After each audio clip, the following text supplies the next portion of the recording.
Bueno, ya. Gracias, Carla, por el pase, gracias a ustedes por estar con nosotros. Tenemos una edición muy interesante de Cara a Cara. Hoy se ha producido el esperado encuentro entre Julio Velarde, presidente del BCR, y el presidente Pedro Castillo.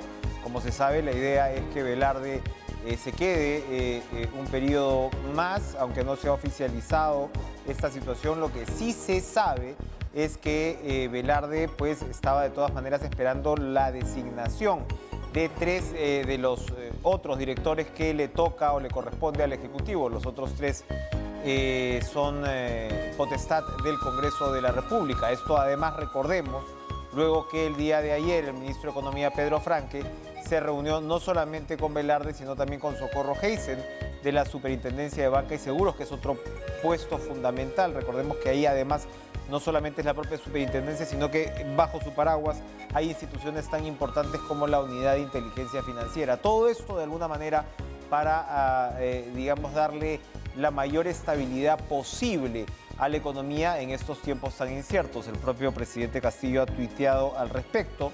Para hablar de estos temas, vamos a darle la bienvenida a Elmer Cuba, economista, por supuesto, socio director de Macroconsult y, claro, por añadidura, integrante del actual directorio del Banco Central de Reserva, que seguramente nos va a aclarar muchos puntos de lo que puede hacer el Banco Central de Reserva y debería, sobre todo en estas circunstancias. Elmer, buenas noches, gracias por estar con nosotros. ¿Cómo está usted? Hola, Edgar, buenas noches, un gusto. Bueno, a ver, primero, ¿cómo observa la reunión finalmente que se ha dado en Palacio de Gobierno? ¿Es como tal una buena noticia? Sí, sin duda, ¿no? Sin duda que se reúne el presidente de la República con los dos timoneles de la política macroeconómica y en una reunión bastante cordial y de confianza, me parece algo muy positivo, ¿no? Para los mercados y para el país. Esto, por supuesto, porque sabemos que hay señales dentro del gobierno que no dan esa misma confianza. El propio presidente del Consejo de Ministros, ¿no? Dijo hace un día, lo dijo ayer, que, bueno, Velarde, mientras sirviera, entre comillas, ¿no? Para poder regular el precio del dólar, que los precios no suban, pues bueno, se iba a quedar en su cargo. Eso, acláreme, me parece que denota cierta desinformación sobre el cargo del presidente del Banco Central de Reserva, cuya autonomía y continuidad está garantizada por la propia Constitución, ¿cierto? Sin duda, pero en este caso no le está hablando al país, ¿no? Le está hablando más a sus seguidores, a sus huestes, con un giro, digamos, más populista. Pero claramente el Banco Central, en el caso peruano, su mandato es muy claro y es tener la inflación baja y estable. Y en esa medida protege los salarios de todos los peruanos, ¿no? Ahora, el riesgo país, Elmer, ha subido 5 puntos básicos, ha cerrado en 1,57%. Estas, y claro, las calificadoras de riesgo que venían diciendo más bien que el tema peruano repuntaba en realidad con los últimos meses y las proyecciones antes de las elecciones y todos estos indicadores, ¿podrían estabilizarse al confirmarse la noticia de la permanencia de Velarde? A ver, hay varios indicadores y cada uno tiene una explicación distinta, ¿no? ¿Tu pregunta es sobre la inflación, sobre el tipo de cambio o el riesgo país? El riesgo país ha subido 5 puntos básicos.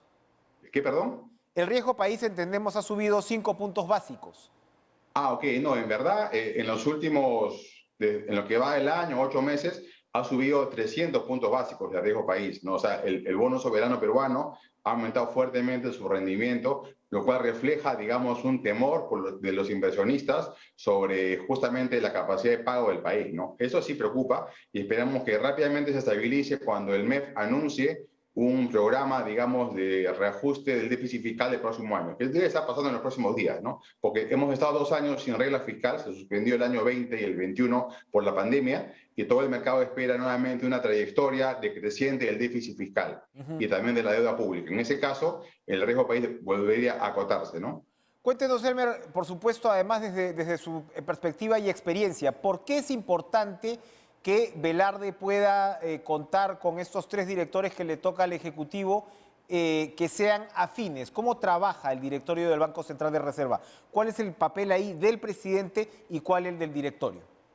Lo central, digamos, es que sean economistas con alguna experiencia en macroeconomía y que estén comprometidos con el país, ¿no? Y con independencia de criterio. En ese sentido, tienen que compartir pues, un diagnóstico de la parte macroeconómica y también el rol de la política monetaria. Claramente es estabilidad de precios y también de todo el sistema de pago, ¿no? Y digamos, hay muchas personas que cumplen esos requisitos, entonces no debe haber problemas en escogerlos, ¿no? Ahora, el otro tema, por supuesto, es el dólar. Entendemos que el BCR, no sé si el número es correcto, ha vendido 10.3 mil millones de dólares este año, lo que va este año para frenar el alza del dólar.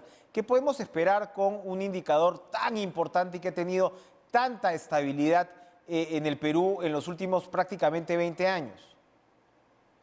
Sí, lo que ha ocurrido en los últimos, digamos, año y medio son presiones al alza del tipo de cambio por diversos factores, todos políticos, ¿no? El año pasado subió por el tema de la pandemia y por la crisis política del gobierno. Acuérdate que hemos tenido 3 presidentes en la segunda parte del año, el 2020, y el 2021 claramente por reflejo de la campaña política y los resultados con un partido que quería cambiar el modelo económico. Entonces, el dólar ha reflejado esto y ha subido, digamos, entre enero del 20 y ahora, en los últimos 18 meses, cerca de 20%, encima de 20%, y eso se ha reflejado también en los precios. Es una devaluación más de origen, digamos, local, ¿no? En cambio, la inflación sí tiene origen externo, porque está ocurriendo en todo el mundo, desde Estados Unidos, que tiene una inflación este año, ahorita, a julio, de 5.5%, a Colombia, Chile, México. Es un tema internacional que tiene que ver con el petróleo, básicamente. El petróleo ha aumentado en estos últimos 12 meses cerca del 75%, y se ha reflejado pues, en el costo del transporte y todos los hidrocarburos y la energía. Por otro lado, también ha subido en los últimos 12 meses el trigo, el maíz amarillo duro y la soya, y eso se ha reflejado en el aceite, en el pollo y en el pan. Pero no es un tema peruano, es un tema internacional. En todos los países se viene hablando cuán rápido han subido los precios en estos 2 o 3 meses, ¿no? Hace unas semanas la revista The Economist precisamente tenía una carátula que iba con esa línea, ¿no? Si los precios altos han llegado para quedarse. Antes de regresar al tema del dólar y lo que nos toca en el Perú, ¿qué podemos esperar con esa situación inflacionaria? Porque claro, hay otros commodities que nos convienen, ¿no? Por ejemplo, el precio del cobre, lo cual implica pues, que entren divisas al país. Pero ¿qué podemos esperar en los próximos meses con respecto a estos precios? Sí, claramente no es por un tema de demanda, no es que hayan subido los salarios y hay que enfriar la economía. La economía está todavía muy fría. Es un tema que tiene que ver con lo que se llama un choque de oferta transitorio, es decir, han subido los precios de los insumos alimenticios en el mundo, se han reflejado en todos los países, también en Perú, y eso es transitorio. Cuando estos precios comiencen a converger, y de hecho va a ser así en los próximos 12 meses, y el petróleo deje de subir, porque no va a volver a subir nuevamente 70%, ¿no es cierto? Entonces ahí los precios se van a estabilizar y nuevamente la inflación va a ir bajando suavemente. Hay que esperar nomás. Ha ocurrido en todo el mundo y lamentablemente ha conseguido pues con un cambio de gobierno, lo cual ha llevado a pensar que es por eso y no es la razón, porque como digo, en Colombia, en Chile y en México, por ejemplo, no hay cambio de gobierno y también la inflación se ha acelerado casi al doble. En esos países venía en 1,5%, 2% y ahora está en 4%. Muy parecido a Perú. Y no es la explicación el tema local, ¿no? Salvo el tipo de cambio. O sea, la inflación es mundial y la devaluación sigue más peruana, ¿no? Ahora, la respuesta, Elmer, de ciertos sectores izquierdistas va a ser, tenemos que ser menos dependientes del exterior, lo que ya sabemos que es muy difícil en la economía peruana, ¿no? No, como digo, eso puede llevar a alguna gente a tratar de controlar precios, pero es absurdo porque no se puede controlar cuando el insumo ha subido. ¿Qué le das a decir a alguien, a un fabricante, digamos, de gamarra si sube el algodón? No, no hay manera que no suba el precio de la confección, ¿no? O alguien que fabrica tortas, si sube el precio de la harina, de trigo, naturalmente tiene que subir el precio de la torta. O sea, controlando los precios no se baja la inflación. Eso es en los países que han fracasado, ¿no? Justamente en el control. Perú era así en los 70 y en los 80 y vimos todo el fracaso que hemos tenido. Hoy en día, el único país de la región que es así, además de Venezuela, es Argentina, que, digamos, quieren controlar los precios de algunos productos básicos. ¿Y cuánto es la inflación en Argentina hoy día? 50% al año. O sea que al final no resulta para nada eficiente y hace daño al sistema, ¿no? Lo que ha pasado en Perú, como digo, incluso es algo muy, muy bajo. La inflación en Perú está debajo del 4%, es una de las más bajas de la región todavía, ¿no? Ahora, ahí hay un punto que sí quisiera saber su opinión. Hay del otro lado una crítica más o menos generalizada y esto no tiene que ver con control de precios, por supuesto, pero sí hay una crítica extendida, digamos, no generalizada, a la insuficiencia de la regulación desde el Estado peruano. ¿Usted coincide con esa crítica y en todo caso qué se podría hacer al respecto? A ver, los precios regulados son los precios de monopolios. Por ejemplo, el tema eléctrico, el tema de telecomunicaciones, los puertos, las carreteras, donde hay un solo proveedor, están pues las reguladoras, ¿no? Ocinder, Ocitran, Ocitel, que hace su trabajo. Para todos los demás casos, cuando hay colusión, está Indecopi y actúa efectivamente cuando había colusión, por ejemplo, del papel higiénico u otros productos, ha entrado a tallar, ¿no? Entonces, Con Perú castigos sí muy tiene duros, las ¿no? herramientas de control, pero de ahí a una cosa generalizada hay mucho trecho, ¿no? Ya. Ahora, el dólar. ¿Qué se puede hacer? Porque el dólar sí nos toca aquí adentro y el dólar, la subida del dólar es un efecto político. Se ha dado una serie de circunstancias, es decir, ha habido retiro de capitales, las empresas están recortando su capital, se la están devolviendo a los accionistas, ¿no? Porque ven pues que puede haber un riesgo no superior. El dólar es una moneda alta, ante esta incertidumbre no solamente se retira la plata del país, sino que se compran dólares y eso es lo que está ocurriendo. ¿Qué se puede hacer para que ya lo que nos toca dentro del país, para que ese precio del dólar baje? Claramente señales como renovar el director del Banco Central, como mantener la línea que ha dicho el ministro Franque, son señales muy poderosas para calmar en el corto plazo los ánimos y volver a la estabilidad macroeconómica. Y el tema del tipo de cambio tiene que ver con un cambio de cartera. Mucha gente, digamos, de todas las billeteras, todo el tamaño de la billetera temerosa, digamos, ha cambiado a dólares, ha huido hacia el dólar, ¿no? Para protegerse un poco de algún temor, pero en la medida que esos temores se vayan desvaneciendo, ¿no es cierto?, con un gobierno que se estabiliza, nuevamente el dólar va a dejar de subir y eventualmente podría incluso comenzar a caer, ¿no? ¿Cómo se estabiliza el gobierno en estas circunstancias? ¿Pasa Lo que pasa es que necesariamente el cambio por ajustes del gabinete? Se lo digo, por ejemplo, porque volviendo al primer ministro, él decía que SUNAT va a publicar la lista de los deudores, ha reiterado, ha dicho que el gobierno no son amigos de las empresas, ¿no? Y por supuesto, todo el mundo tiene que pagar sus impuestos, pero no sé si esa es una señal de alguna manera tranquilizadora para los mercados.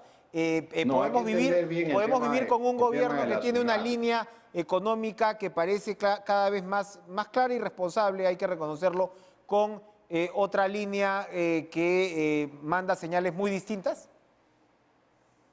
Efectivamente, al interior hay señales distintas. Las empresas no son amigas ni enemigas de nadie. Digamos, su trabajo es generar valor agregado, ganar legítimamente los ingresos, dar empleo y pagar los impuestos. Así es en todo el mundo. Cuando alguien cuando alguien no paga impuestos, el Estado tiene todo el derecho de cobrarlos. Pero también a la inversa, cuando el Estado se equivoca y quiere cobrar más allá de lo que le corresponde, las empresas tienen todo el derecho de recurrir al Tribunal Fiscal y al Poder Judicial para defender su legítimo derecho a la defensa. Entonces hay que distinguir lo que son deudas ya consentidas como fallo en contra, que donde ya eres un deudor del Estado y tienes que pagar sí o sí, o estás litigando legítimamente y todavía es una controversia. Deuda no es igual a controversia. A veces se tergiversa eso y se habla que cualquier controversia ya es deuda y hay que pagar. No, no es así, ¿no? Ahora, sin embargo, se han dado noticias con dos mineras bastante importantes, ¿no? Que han pagado, pero por ejemplo, el propio Roque Benavides ha señalado que en el caso de Buenaventura estamos hablando de más de 2.100 millones de soles, me parece. Allí incluso han hecho emisión de bonos, hoy se ha conocido otra operación similar. En este caso, las empresas de todas maneras están esperando que estas controversias les favorezcan. ¿Por qué pagan en esos casos? Debe haber un cálculo financiero con el tipo de cambio, ¿no? Como digo, en enero del año pasado el tipo de cambio estaba en 3.30, luego restó a 3.60 a fines del año y en lo que va de este ha subido 40 centavos más. Entonces, puede ser un cálculo de tipo financiero que conviene prepagar ahora en lugar de esperar a pagar en cuotas cuando el dólar vuelva a caer, ¿no es cierto? Más bien tienen una expectativa que el dólar caiga, creo yo, y están haciendo un buen cálculo financiero. Pero eso no quiere decir que has reconocido una deuda, ¿no? Si estás en un periodo de pago, no quiero hablar concretamente de los casos, no conozco en detalle cada compañía qué ha ocurrido, pero repito, hay que distinguir deuda de prepago o de una controversia legítima que está litigando, ¿no? Ahora, Elmer, ya abriendo un poquito al tema económico, yendo más allá de lo que es el BCR, hay expectativas entre los actores financieros que se habían relativizado, es decir, se esperaba un crecimiento de casi 20% de inversión privada. Creo que el dato fue de Macroconsult, corríjame si estoy mal, y luego un estudio, ¿no?, ajustó el tema a menos del 3%. Estas proyecciones podrían volver a cambiar, es decir, si las señales cambian, la inversión privada podría volver a agarrar viada, o usted ve que realmente el tema está muy conservador, muy ajustado y el inversionista se está cuidando mucho.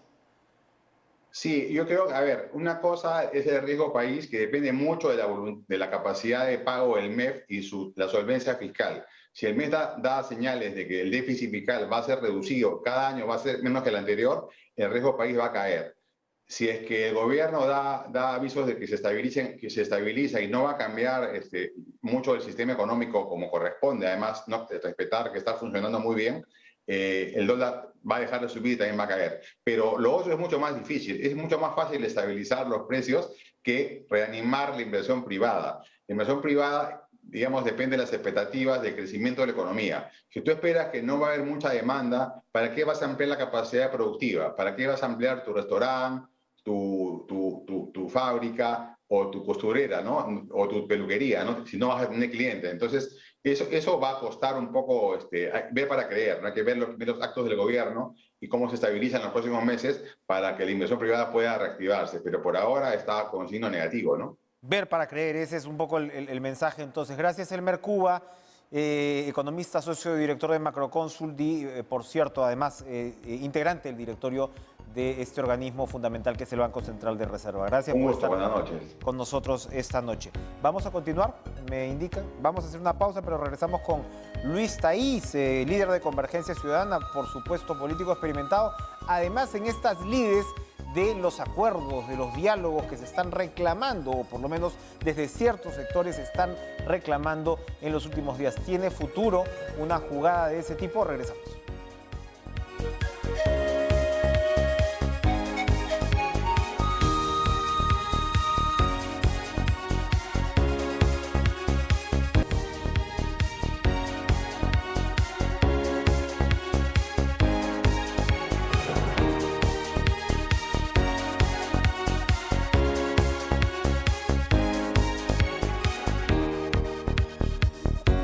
Nos reencontramos después de un tiempo con Luis Taís, líder de Convergencia Ciudadana, sociólogo, exdirector en Naciones Unidas, expresidente del Consejo Nacional de Descentralización, por supuesto, exdirigente de Perú Posible. ¿Cómo está, Luis? Un gusto verlo. Buenas noches. Vale, buenas noches. Gracias por estar con nosotros.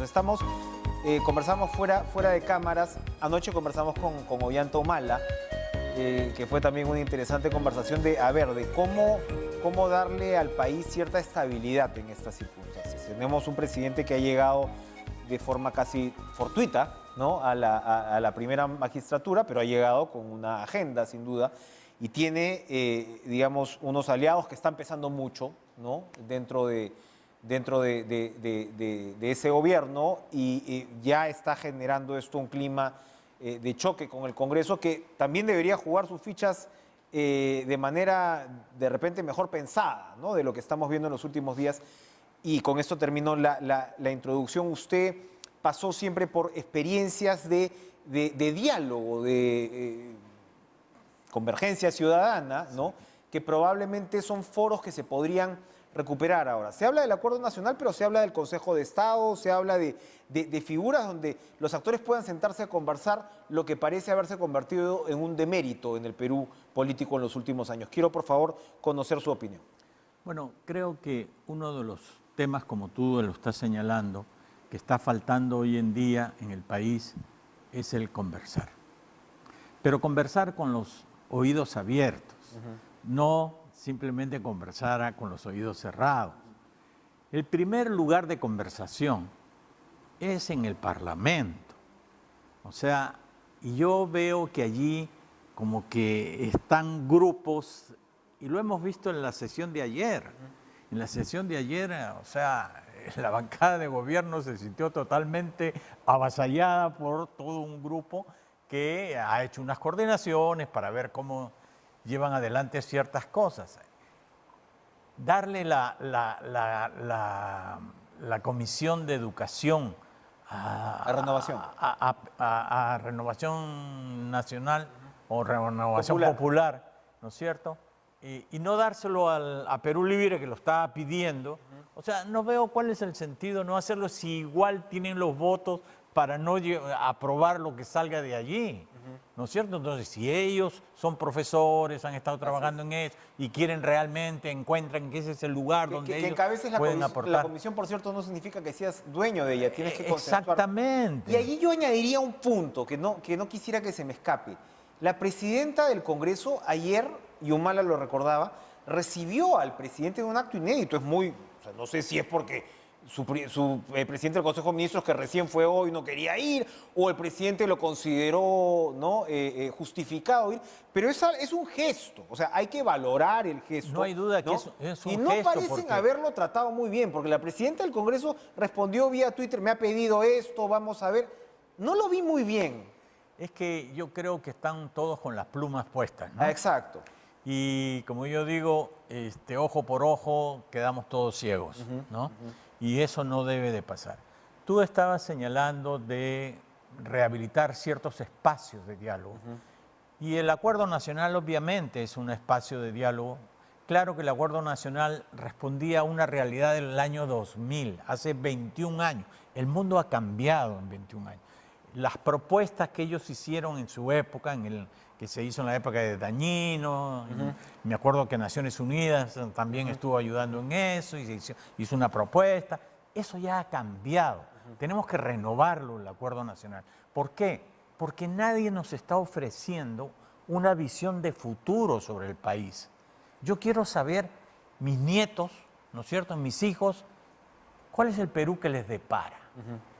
Y no es un Perú que simplemente está en su propia realidad, sino que está inmerso en la globalización, y el mundo global ha cambiado.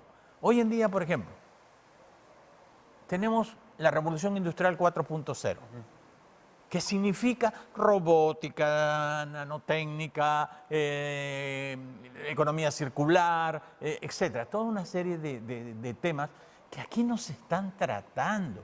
Queremos prender nuevos motores de desarrollo, pero no hablamos sobre eso. Entonces tenemos que mirar un poco los espacios. Tú me hablabas de la descentralización. Los presidentes regionales no es que sean los dueños de su región o de su Anoche hablábamos departamento. con uno que más bien nos subrayaba eso. ¿Te das O sea, cuenta? O sea, y ellos tienen que tener una referencia de cuál es el Perú que todos queremos llevar adelante. Entonces, si yo como gobierno nacional tengo una visión de país, tengo una propuesta para llevar adelante esa visión y la comparto con ellos, ellos van a tener que trabajar sobre esa base e invertir sobre esa base. Exactamente, le preguntaba por el Acuerdo Nacional, que efectivamente respondió a su época, pero durante varios años, e incluso cuando se hablaba de el Humala antisistema, hasta Keiko Fujimori, si tú no suscribías el Acuerdo Nacional, había un cierto consenso, ¿no?, del país de decir, oye, un momentito, estos son, ¿no?, los parámetros y los límites de los cuales no te puedes salir. Ahora, cuando hay esta polarización aparente, ¿no?, de un Perú libre, al menos un sector duro, que te dispara hacia todos lados, figurativamente, por cierto, y un Congreso que comienza a verse muy reticente, ¿no? Repito, ¿no? O sea, debería encontrar un centro también el Congreso. Sería bueno redefinir esos acuerdos. Pero sin ninguna duda, es que yo creo que primero hay que ayornar el Acuerdo Nacional. Es decir, hay que traerlo del 2000 que se hizo al 2021 donde estamos viviendo. Y entonces hacer una visión, construir una visión distinta. Y qué hermoso sería que gobiernos regionales, alcaldes, gobierno nacional, parlamentarios, partidos políticos, grupos sociales, contribuyan a armar esta visión de país que todos queremos. Entonces así el bicentenario tendríamos una visión de a dónde queremos llegar en el Perú en los próximos años. Y esto se comparte y se trabaja sobre ello. Hoy en día, como le digo, están todos con las plumas puestas. Ayer el Congreso le aprobó una serie de cosas que era casi una declaración de guerra al Ejecutivo. Y yo digo, si yo fuera Ejecutivo, pues pues también hago mi declaración de guerra entonces. ¿Y cuál es mi declaración de guerra? Ya pues, no me aprueben el gabinete. Y entonces dicen ellos, dice el Congreso, no, es que les aprobamos, pero después Vamos uno interpelando por a uno. cada uno y los vamos censurando. No entienden lo que pasa. Acuérdese usted cuando se quiso, durante el gobierno de PPK, se quiso sacar al ministro de Educación. ¿Qué hizo el señor Zavala, primer ministro? Puso cuestión de confianza sobre ese solo caso. Ese fue el caso de Marilú Martes. Exactamente. A Saavedra sí lo sacaron pero con aquí Marilú parece Martes, que claro. nos olvidamos Sí. de lo que pasa en el país. Y eso lo puede hacer el Ejecutivo. Entonces, ¿qué? En lugar de tener un solo gabinete, van a tener Estamos 19 entrando mociones de a otra confianza. lógica de guerra política. Entonces, ¿Cómo revertirla? Yo creo que el presidente, el ir al Congreso, ha mostrado dos cosas. Primero, voy al Congreso. No hago que venga la presidenta del Congreso y le invito, porque podría perfectamente haberlo hecho como lo han hecho muchos otros presidentes. No, voy a verlos, voy a verla. Y le explico y le digo, mire, la Comisión de Educación, no le estoy pidiendo ya todas las otras que normalmente todos los gobiernos que fueron elegidos las tenían. Muy bien, pero denle esta educación. Y luego... Y bueno, y de hecho no se fue- la dieron porque le confirmaron todas las comisiones. Exactamente. ¿No? Hoy día he visto unas declaraciones del almirante Montoya, que estuvieron en Palacio el día de ayer, en la noche, me parece, en el cual usted dice, pero ellos no estaban peleando, porque él dice, bueno, él nos ha escuchado, hemos visto con mucha atención, hemos visto que no nos ha dicho nada, pero todo eso son estilos de gobierno. Y yo creo que una cosa es ser líder sindical y otra cosa es ser presidente de la República. Está todavía en Entonces, modo, yo creo en que él modo está, un poquito él está sindicalista, como tratando de entender, aplacar a la base, a su base, ¿no? Exactamente, está tratando de entender un poco. Y indudablemente no tiene un buen grupo a su alrededor que lo pueda, digamos, Ayer Humala decía, orientando, busque ¿no? operadores, tiene que tener operadores. Pero- eso pasa. ¿Dónde están los operadores en un gobierno? ¿Dónde están cuando hablamos de operadores, dónde está? El principal es el PCM, el principal son ciertos ministros, tus congresistas. ¿Dónde están los operadores? Los ministros políticos son los operadores primeros. Los congresistas son los operadores, ¿no es cierto? Esos son con los que tienen... Y gente que no está en puestos directivos, pero que está en el grupo de asesoría del gobierno. Entonces, yo le decía, hoy no somos solo dos grupos, desgraciadamente, somos tres grupos. ¿Cuáles son? La derecha, que se ha reunido en torno a una derecha dura, ¿no? La izquierda, en la cual hay los duros y los no tan duros, como son los que llaman caviares, pero hay otro grupo de ciudadanos que no está con ninguno de esas dos posiciones y que es la gente que es más reflexiva y que simplemente quiere ver cómo podemos armar algo que ayude a todos. Anoche la ministra de la Mujer, Anaí Durán, que viene de Juntos por el Perú, decía, claro, en medio de ellos reconocen o más o menos saben que están en medio de una situación compleja, pero decía, tampoco se quiere entender que la situación ha cambiado, ¿no? Esa derecha tampoco quiere entender que la situación ha cambiado. Ahora, como usted señala, es cómo procesamos ese cambio, ¿no? Entonces, a ver, algo ha cambiado, ¿no? O sea, Castillo, por más que haya llegado como ha llegado, representa, ¿no? Representa un clamor de un sector de la población que se siente postergado. Sin ninguna con razón, duda. donde los beneficios del desarrollo no han llegado. Y claro, se expresa de una manera muchas veces dura, ¿no? Los intérpretes, como el propio primer ministro, son, ¿no? Digamos, van al choque frontal, tienen una formación marxista, etcétera. Pero, Luis, ahí el arte está en cómo se procesa ese cambio, ¿no? Pero es que, imagínate, el tema es que no hay duda de que ha habido durante todos estos años de bonanza en el país, ha habido un descuido sobre la gente que menos tiene. Es impajaritable. no tienen agua, no tienen desagüe, no tienen acueductos, no tienen carreteras, no tienen ayuda, la salud es terrible, la educación es pésima, etcétera, etcétera, etcétera. La frustración en esa gente, especialmente en el Ande, es muy fuerte, es muy fuerte. De pronto sale un señor que dice, yo los voy a redimir. Y mi gran manera de hacerlo es cambiando la Constitución. No es así. Él está, yo diría que el presidente está bien cuando está preocupado por esa gente y que tenemos todos que preocuparnos por ellos, ¿no es cierto? Pero él puede hacer todo eso sin necesidad de cambiar la Constitución en conjunto. Se puede hacer los cambios constitucionales en algunos puntos, que yo también creo que hay que hacerlo, pero son en algunos puntos, no es necesariamente agarrar y cambiar la Constitución y lo plurinacional y traer a los otros y qué sé yo. O sea, creo que es en la respuesta que él se va a frustrar mucho. Porque, ¿cómo vamos a hacer?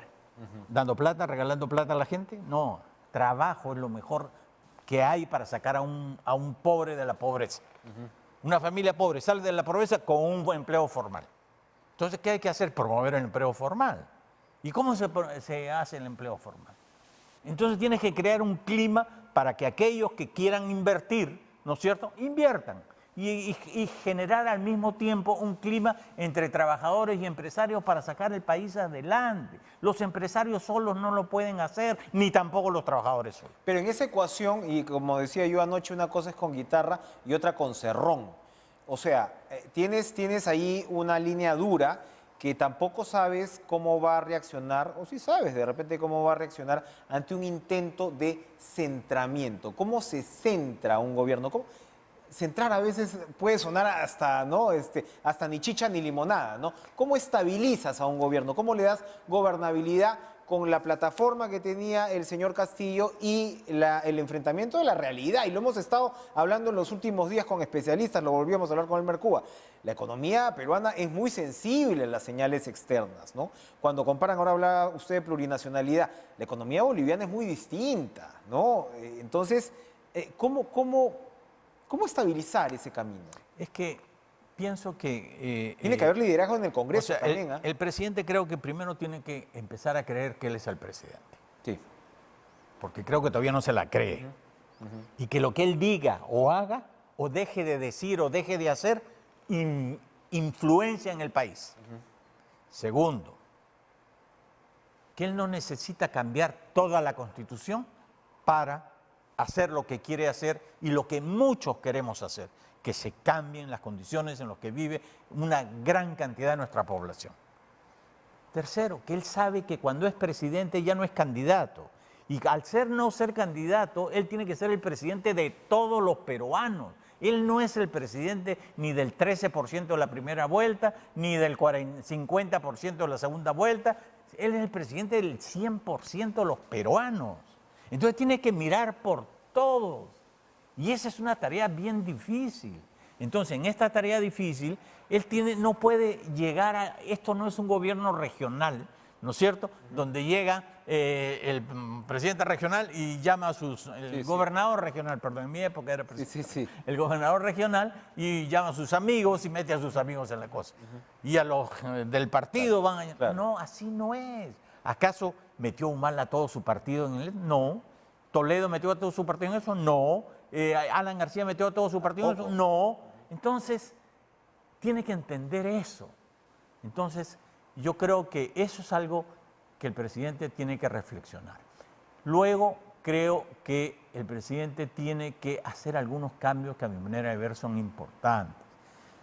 La economía no va a seguir creciendo como ha venido creciendo solamente con minerales y con frutas y verduras que se exportan.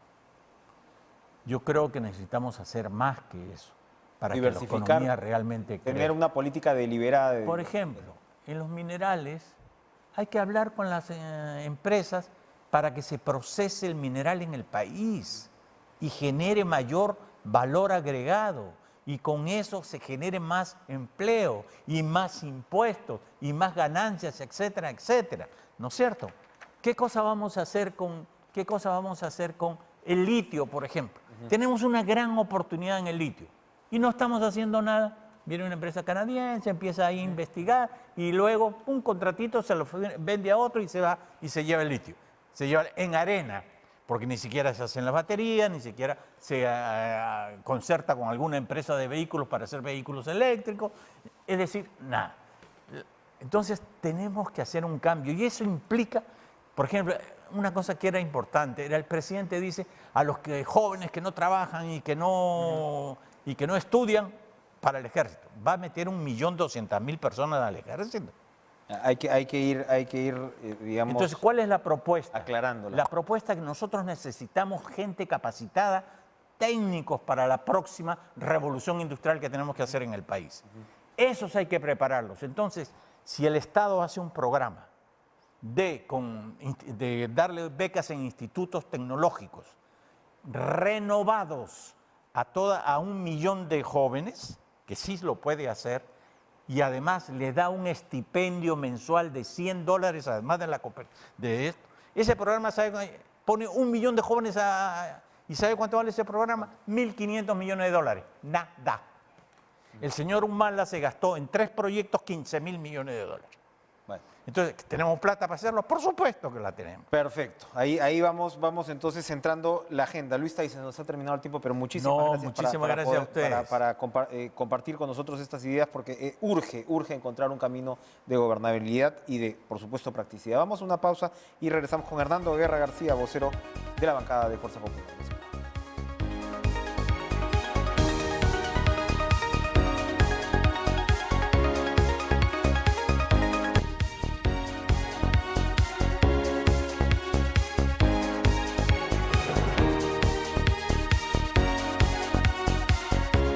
El gabinete Bellido se presentará ante el Congreso el jueves 26 de agosto para solicitar el voto de investidura. ¿Lo conseguirá? Vamos a ir preguntando primero este tema a Hernando Guerra García, vocero de la bancada de Fuerza Popular, a quien le damos la bienvenida. ¿Cómo está, Hernando? Gracias por estar con nosotros.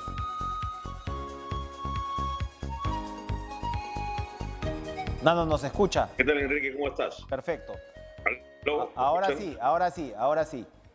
Buenas noches, ¿cómo está usted, Nano? Cuénteme, ¿cómo ve el ambiente ante ya este anuncio del gabinete que llegará el 26 de agosto?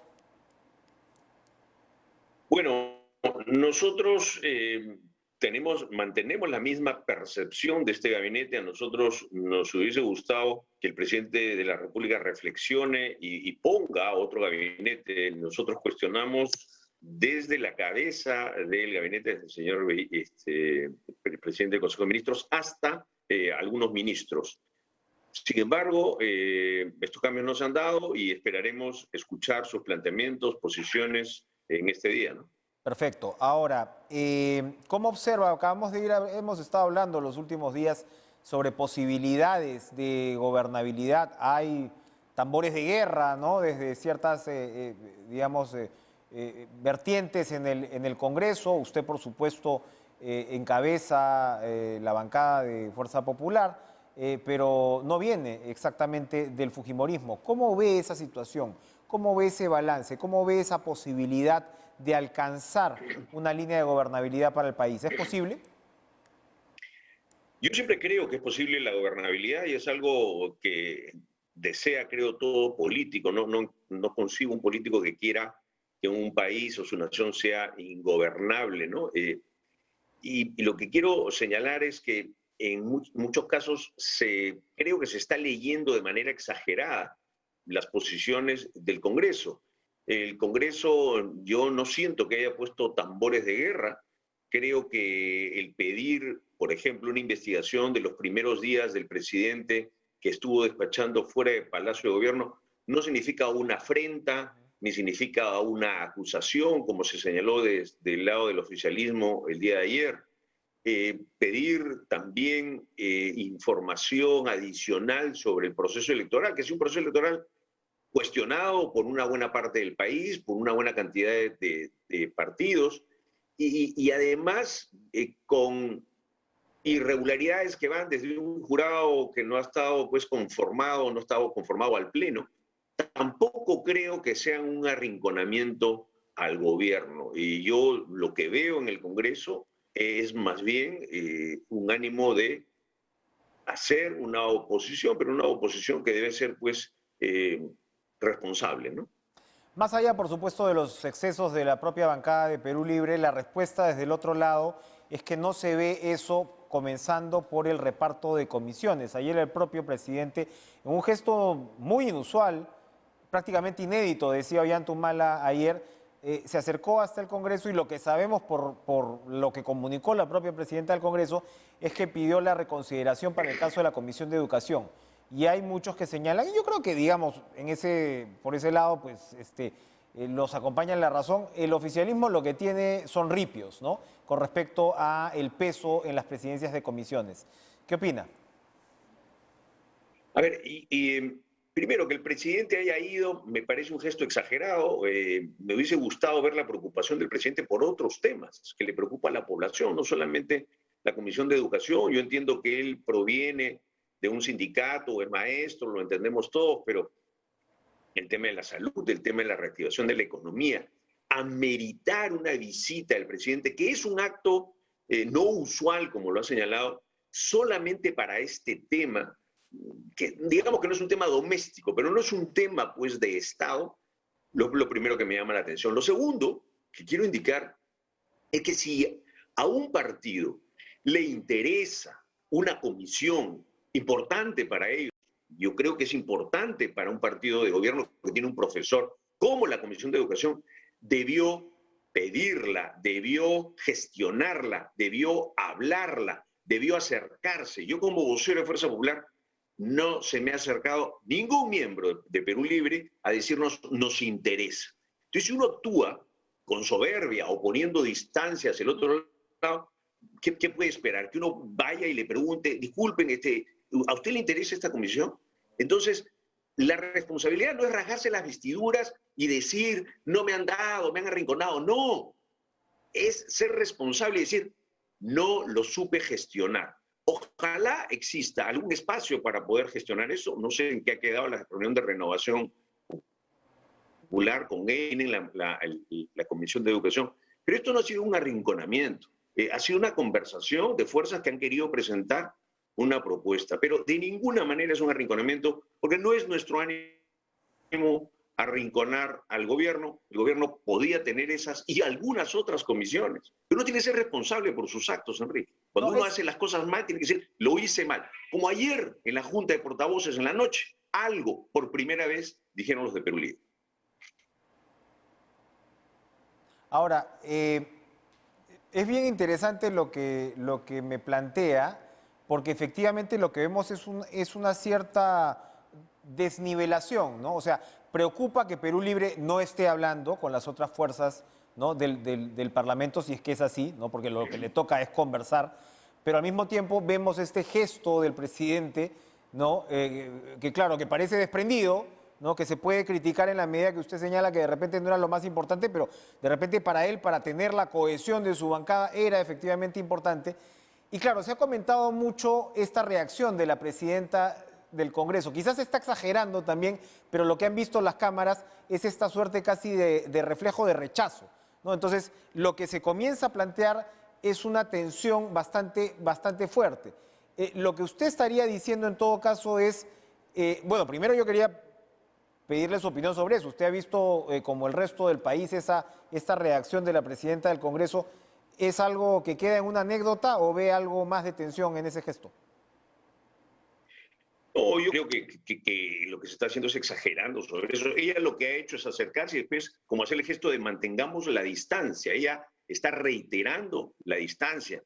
No creo que de ninguna manera haya sido ni algo inconsciente de alejarse.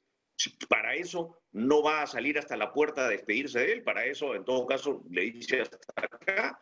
Yo creo que ya esto es leer encima cosas, inventar, y tampoco eso es constructivo, tampoco eso es bueno.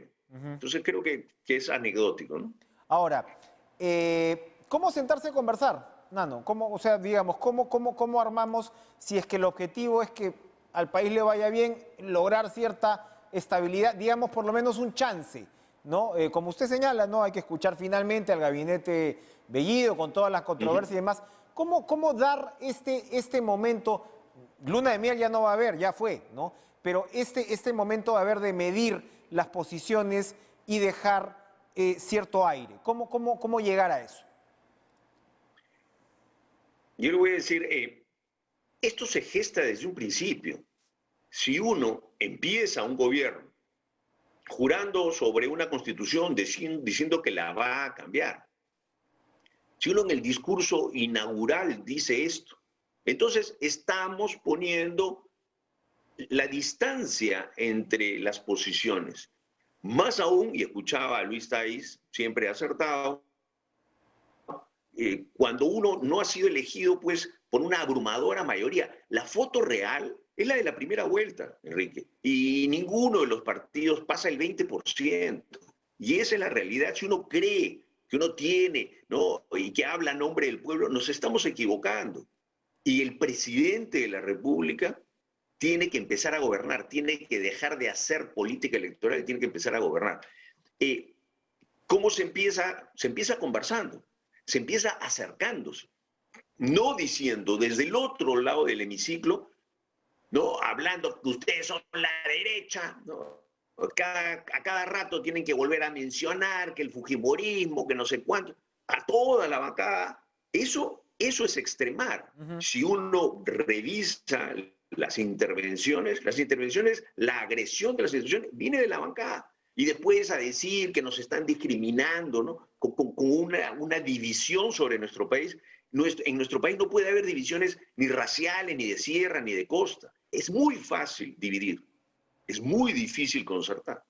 Por eso, si es difícil, hay que ponerle mucha inteligencia emocional, paños fríos. Nosotros, desde Fuerza Popular, estamos dispuestos a eso y vamos a estar dispuestos a eso. Lo que no vamos a admitir es que se nos ponga contra la pared, se nos ponga un cartel y se nos ofrezcan opciones de gabinetes como este gabinete, ¿no?, donde tenemos a un señor como el canciller Béjar, que ha tenido un pasado guerrillero, ¿no?, que ha matado gente y que no sabemos si ha deslindado, o un señor como el señor Bellido, que al final deslinda, pero tampoco deslinda claramente. Entonces, esa es la vocación de unidad, y yo no creo que haya mucha vocación de unidad, yo veo vocación de enfrentamiento.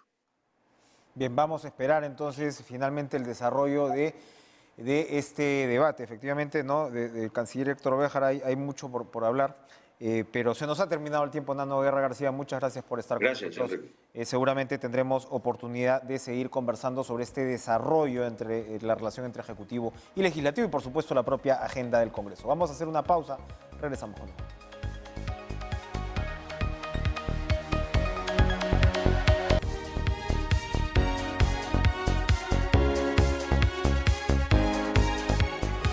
Vamos a despedirnos con los datos de la sala situacional de hoy mismo. A ver, vamos a tenerlo ahí. Son 720 casos confirmados en las últimas 24 horas. Es realmente un número bajo.